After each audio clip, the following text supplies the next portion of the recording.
আসসালামু আলাইকুম viewers, welcome back to my channel. সবাই কেমন আছেন? আশা করছি অনেক বেশি ভালো আছেন। তো আজকে আমি আপনাদের জন্য আরও একটি নতুন রেসিপি নিয়ে চলে এসেছি। আর আজকে আপনাদের সাথে শেয়ার করব চিকেন বিরিয়ানি। চিকেন বিরিয়ানিটা আমরা সবাই কম বেশি রান্না করতে পারি, তবে পারফেক্টভাবে কিভাবে প্যাকেটের মশলা দিয়ে রান্না করতে হয় তো ওই রেসিপিটাই আপনাদের সাথে শেয়ার করব। আশা করছি আমার আজকের রেসিপিটা আপনাদের ভালো লাগবে। আর ভালো লাগলে অবশ্যই ভিডিওতে লাইক, কমেন্ট এবং শেয়ার করতে ভুলবেন না। সাথে আমার চ্যানেলটিও সাবস্ক্রাইব করে দেবেন। তো চলুন দেখে নেওয়া যাক মূল রেসিপিটা। চিকেন বিরিয়ানি রান্না করার জন্য আমি চুলায় একটা হাঁড়ি বসিয়ে দিলাম, আর এর মধ্যে দিয়ে দিচ্ছি 1/4 কাপ পরিমাণের তেল। তো এই তেলের মধ্যে আমি ফার্স্টেই পেঁয়াজের বেরেস্তা করে নেব, এই জন্য এর মধ্যে দিয়ে দিচ্ছি 1 কাপ পরিমাণের পেঁয়াজ। ভালোভাবে নেড়ে চেড়ে গোল্ডেন ব্রাউন করে আমি বেরেস্তা করে নেব। তো পেঁয়াজের বেরেস্তাটা তো আমরা সবাই করতে পারি, তো পেঁয়াজের বেরেস্তা করে নিচ্ছি।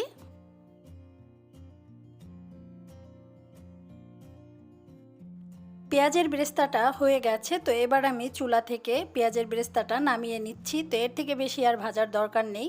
তো একটা ছাঁকনি দিয়ে আমি সবগুলো বেরেস্তা তুলে নিচ্ছি।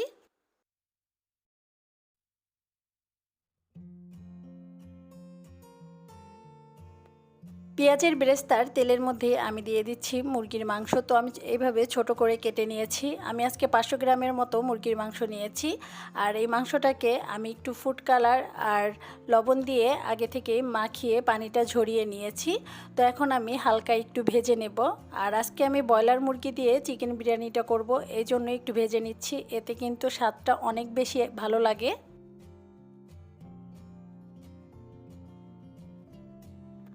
আজকে আমি 1 কাপ পরিমাণের চাল দিয়ে বিরিয়ানিটা করব, এই জন্য এখানে 500 গ্রামের মাংস নিয়েছি। আর আপনারা বেশি পরিমাণে করলে কিন্তু বেশি পরিমাণে নিয়ে নিতে পারেন। তো মুরগির মাংসটা ভাজা হয়ে গেছে, আমি চুলা থেকে নামিয়ে নিলাম।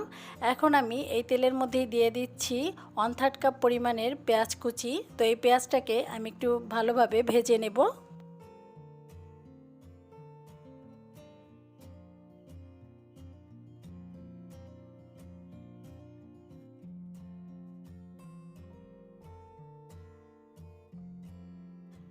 পেঁয়াজটা ভাজা হয়ে গেছে, তো এই পর্যায়ে আমি দিয়ে দিচ্ছি 1 চা চামচ পরিমাণের আদা বাটা, দিয়ে দেব 1 চা চামচ পরিমাণের রসুন বাটা, আর দিয়ে দেব স্বাদ মতো লবণ। তো এই সব কিছু আবার একটু ভেজে নেব, যাতে বাটা মশলা থেকে কাঁচা গন্ধটা না আসে।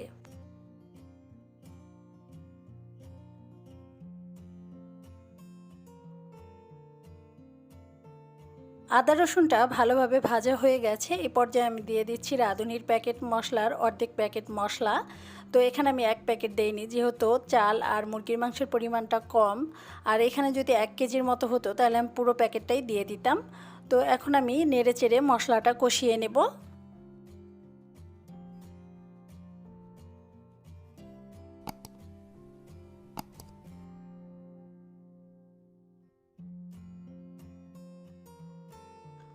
মশলার মধ্যে দিয়ে দিচ্ছি সামান্য পরিমাণের পানি, যাতে মশলাটা পুড়ে না যায়। তো আমি নেড়ে চেড়ে আবারও কিছুক্ষণ কষিয়ে নেব।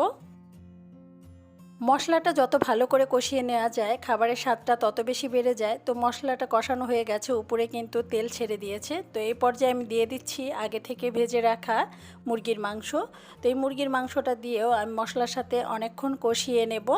এতে কিন্তু ভালোভাবে মশলাটা ঢুকে যাবে মুরগির মাংসের মধ্যে।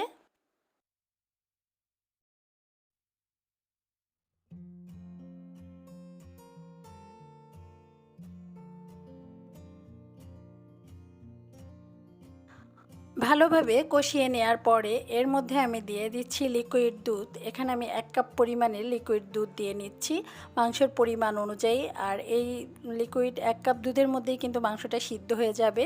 দিয়ে দিচ্ছি 1 চা চামচ পরিমাণের লেবুর রস। আর লেবুর রসটা ব্যবহার করলে কিন্তু বিরিয়ানিটা অনেক ঝরঝরে হয়। তো এখন আমি এই মুরগির মাংসটাকে ভালোভাবে ঢেকে রান্না করে নেব, যাতে সিদ্ধ হয়ে যায়।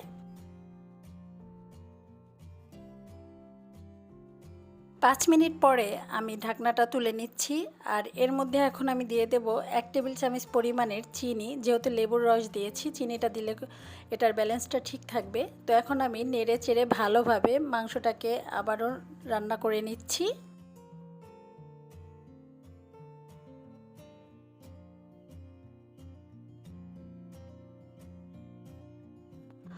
মাংসটা সিদ্ধ হয়ে গেছে, এবার আমি চুলার আঁচটা বাড়িয়ে দেব আর এই ঝোলটাকে শুকিয়ে নেব।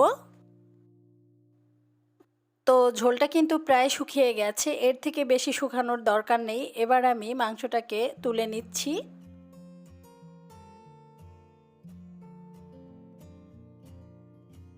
মাংসটা উঠিয়ে নেওয়ার পরে একই ঝোলের মধ্যে আমি দিয়ে দিচ্ছি পোলাওর চাল। আগে থেকে ধুয়ে রেখেছিলাম 1 কাপ পোলাওর চাল। তো এখানে আমি চিনি গুঁড়া পোলাওর চাল নিয়েছি, আপনারা চাইলে বাসমতি চাল দিয়েও করে নিতে পারেন। এখন আমি একই মশলার মধ্যে ভালোভাবে নেড়েচেড়ে নেব। তো এইভাবে কিন্তু ভালোভাবে নেড়েচেড়ে নিলে পোলাও চালটা খুব ঝরঝরে হয়।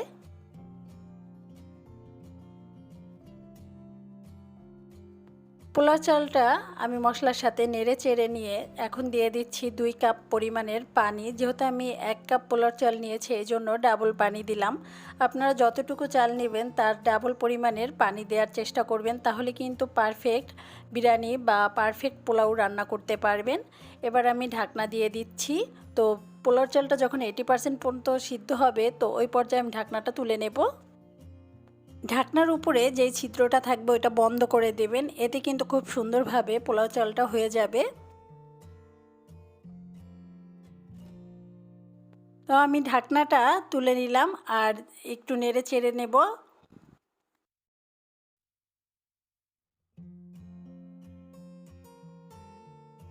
নেড়েচেড়ে নেওয়ার পরে এর মধ্যে আমি দিয়ে দিচ্ছি আগে থেকে রান্না করা মুরগির মাংস। তো এই পর্যায়ে দিলে কিন্তু খুব সুন্দরভাবে মাংসটা চালের সাথে মিশে যায়। আস্তে আস্তে করে মিশিয়ে দিতে হবে মুরগির মাংস আর চালটাকে, বেশি জোরে নাড়াচাড়া করা যাবে না, এতে কিন্তু চালটা ভেঙে যায়। মুরগির মাংস আর চালটা মিলিয়ে দেওয়ার পরে এখন আমি দিয়ে দিচ্ছি 5টা কাঁচামরিচ। কাঁচামরিচটা আমি আস্ত দিয়েছি, জাস্ট একটা ফ্লেভার আসবে খুব সুন্দর। দিয়ে দিচ্ছি আগে থেকে বেরেস্তা করে রাখা পেঁয়াজের বেরেস্তা। আর এখন আমি ঢাকনা দিয়ে রেখে দেব। এই ঘ্রাণটা কিন্তু খুব সুন্দর আসবে যদি ঢাকনা দিয়ে রেখে দেন। ঢাকনাটা উঠিয়ে নিচ্ছি আর পানিটা কিন্তু বেশ খানিকটা শুকিয়ে গেছে। তো আমি আলতো হাতে একটু এটাকে উল্টে পাল্টে মিশিয়ে নিচ্ছি। আর এই কাজটা খুবই আস্তে করতে হবে।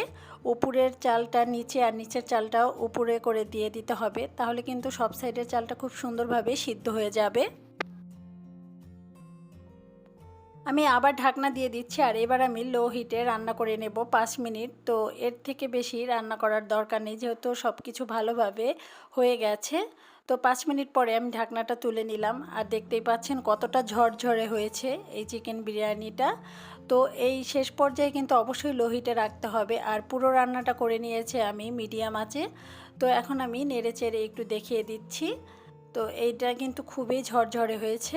এবার আমি সার্ভ করে দেখিয়ে দিচ্ছি। তো দেখতেই পাচ্ছেন কতটা ঝরঝরে হয়েছে আর পারফেক্ট হয়েছে। আশা করছি আপনাদের কাছে আজকের রেসিপিটা ভালো লেগেছে। তো এখন আমি এর উপর দিয়ে কিছুটা পেঁয়াজের বেরেস্তা দিয়ে দিচ্ছি।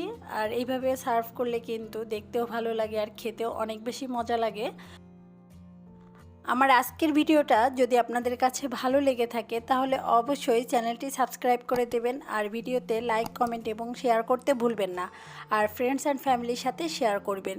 সবাই ভালো থাকবেন, সুস্থ থাকবেন। আজকের মতো এখানেই বিদায়, দেখা হবে আবার নতুন কোনো রেসিপি নিয়ে। আল্লাহ হাফেজ।